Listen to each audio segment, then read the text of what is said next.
Muy bien, el día de hoy nuevamente traigo una opinión que nadie me pidió sobre una película que de seguro ya todo el mundo vio, y en este caso me refiero a la nueva película del Joker, Me follé a Dios o como se diga. Es un asunto más o menos interesante, empezando por el subtítulo, que suena bastante pretencioso, Folie à Dieu, que se traduce como locura para dos.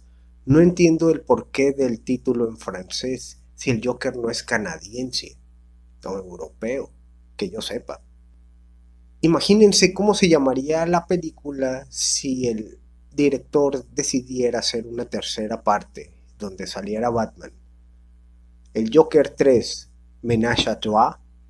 Ciertamente la película no me gustó mucho. No me parece que esté chida ni siquiera en lo musical, pero también he visto algunos reviews y muchos coinciden en que esto fue completamente intencionado y que en realidad esta película es el trabajo de un artista incomprendido.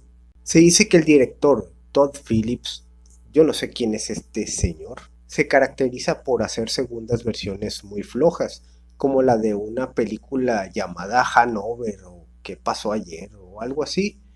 Yo jamás miraría esta película en mi vida, y no por ser mamón, sino porque pues es de esos productos así muy intrascendentes. Yo me acuerdo que una vez miré una película que se llamaba ¿Y dónde está el bebé? Yo estoy casi seguro de que Hanover es como ¿Y dónde está el bebé? Pues de esas películas hechas para televisión, ¿verdad?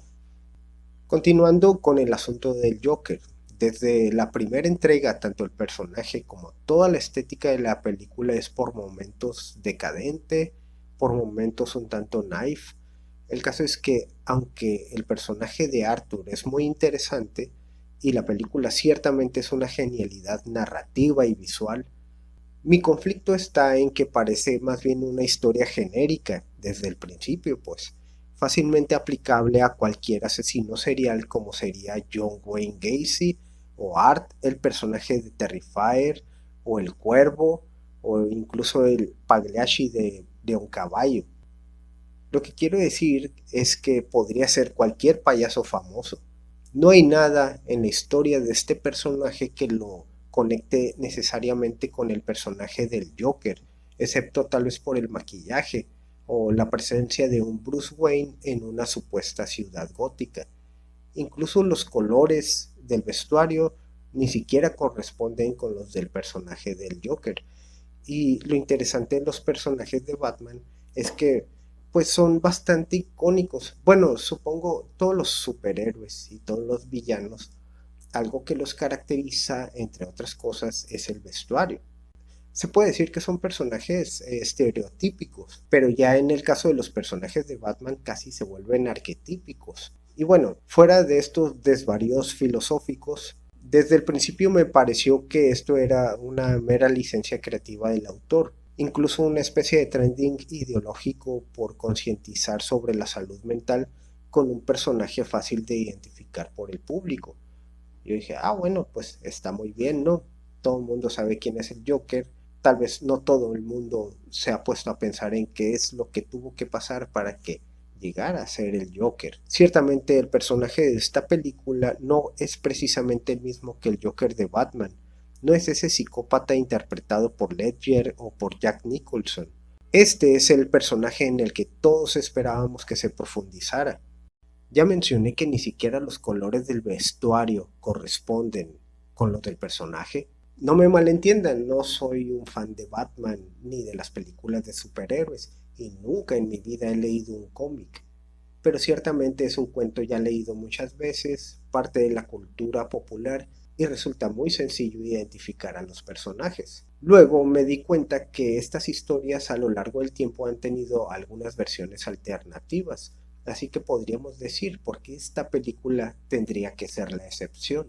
Aunque luego, indagando un poco más, me di cuenta que en realidad la historia nueva sí es bastante congruente con algunos aspectos previamente representados.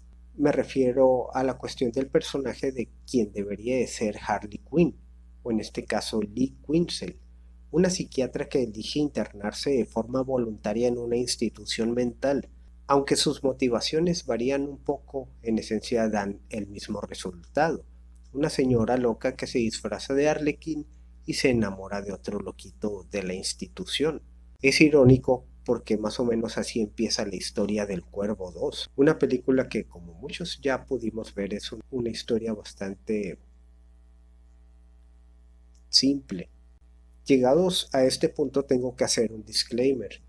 Hay que recordar que estos personajes son ficticios, cero reales, no es necesario identificarse con ellos.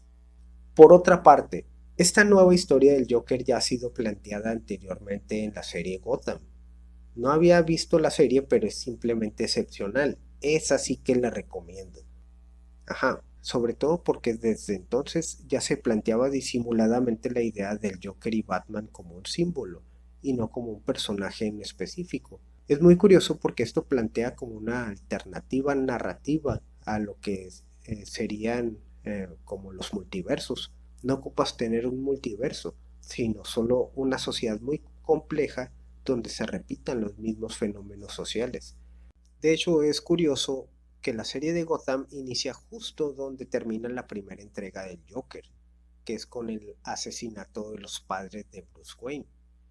Teniendo esto en cuenta, la primera versión de Phillips es bastante congruente con la línea argumental de la serie de 2014 y pareciera que pretende replicar esta fórmula de profundizar en los personajes.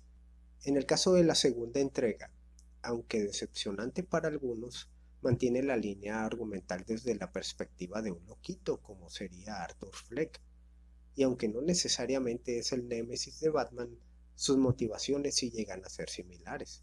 En última instancia, la trama aporta bastante a una crítica social donde esa ciudad decadente llamada Gotham en realidad es un nombre genérico para cualquiera de las grandes ciudades del mundo mediadas por la criminalidad y la corrupción. El punto es que también, por ejemplo, contrastando algunas ideas con la inteligencia artificial, me arroja el mismo resultado. El Joker es más un concepto que una persona, y esto se ha dado en cada una de las interpretaciones del personaje, reflejando aspectos de la época en la que se le representa. Por ejemplo, el Joker de Jack Nicholson representaba un espíritu festivo y burlón propio de los finales de los ochentas. En el caso del Joker de Heath Ledger tiene toda la influencia del 9/11 y del terrorismo.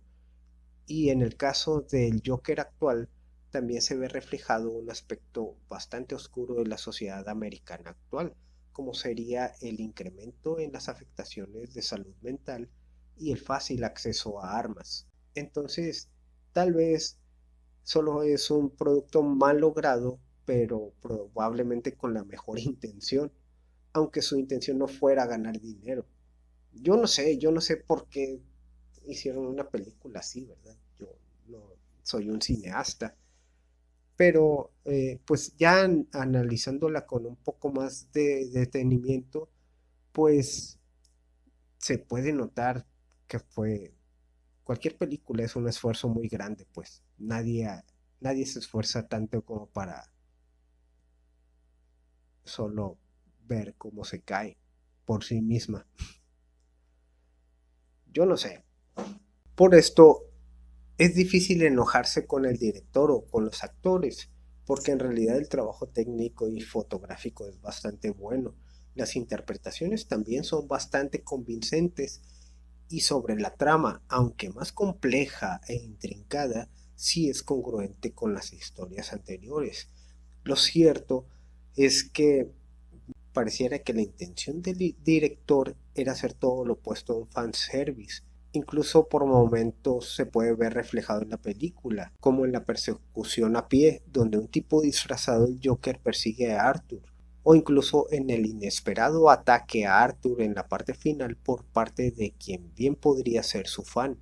Es curioso porque este bien pudiera ser representado por el personaje de Jerome en la serie Gotham. Lo que estamos pasando por alto aquí es el hecho de que esta película no se trata ni del Joker ni de Joaquín Phoenix, sino de Lady Gaga. Obviamente ella está allí porque adora los musicales. Probablemente si Todd Phillips hubiera intentado hacer una adaptación musical Del hombre que ríe, nadie ni de pedo hubiera ido a verla. En ese sentido, tal vez Todd Phillips es un taimado director de cine, pero no le sabe a los musicales. Incluso un amigo me comentó que en las escenas musicales de la película de Joker se podía ver un poco de referencias a los videos de Lady Gaga. Sobre este orden de ideas, me parece que el desempeño tanto de la parte musical como la de la señorita Gaga pues sí que dejan mucho a desear. Yo esperaba como mínimo una referencia al Pagliacci de León Caballo, o aunque sea un bailecito o canción dignos de ser memorados, como es el caso de la película de Ted Bundy.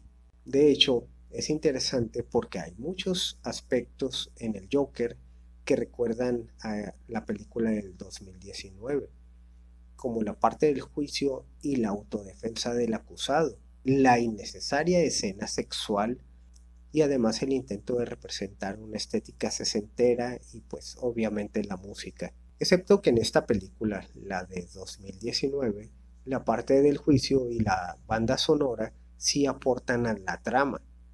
Incluso el soundtrack llega a ser memorable. Actualmente para mí es muy difícil escuchar Crimson and Clover sin recordar a la película.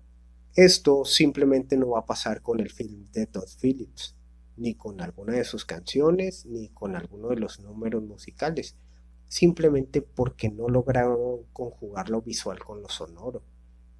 Y obviamente no lograron crear esta conexión con el público. Y yo no sé si fue intencionado o fue simplemente un error, pero lo cierto es que en el Joker 2, Folie à Dieu, no hay esta gracia y conexión narrativa, no como en aquella película de Joe Berlinger. Pareciera que Phillips buscara empecinadamente el desdén y el desprecio del público. Si esa era su intención, este tipo la rompió. Quiero decir, si la intención del autor era sacar de onda o decepcionar al público, sí que lo logró. Aunque lo cierto es que esta es tarea fácil en la actualidad. Cierto es también que actualmente, cuando ya todo está dicho y todo está hecho, es muy difícil escribir una historia interesante y original y que además cumpla con las expectativas del público. Por último, solo puedo concluir en que hoy ganó la ambigüedad y la indiferencia. Enhorabuena, señor Phillips. Un hombre va al médico y le cuenta que está deprimido. Le dice que la vida le parece dura y cruel. Dice que se siente muy solo en este mundo lleno de amenazas donde lo que nos espera es vago e incierto. El doctor le responde, Señor, el tratamiento es sencillo. El gran Pagliacci se encuentra esta noche en la ciudad. Vaya a verlo. Eso le animará. El hombre se echa a llorar y le dice, Pero doctor, yo soy Pagliacci. La comedia es finita. Ese hubiera sido un gran final. Qué pena.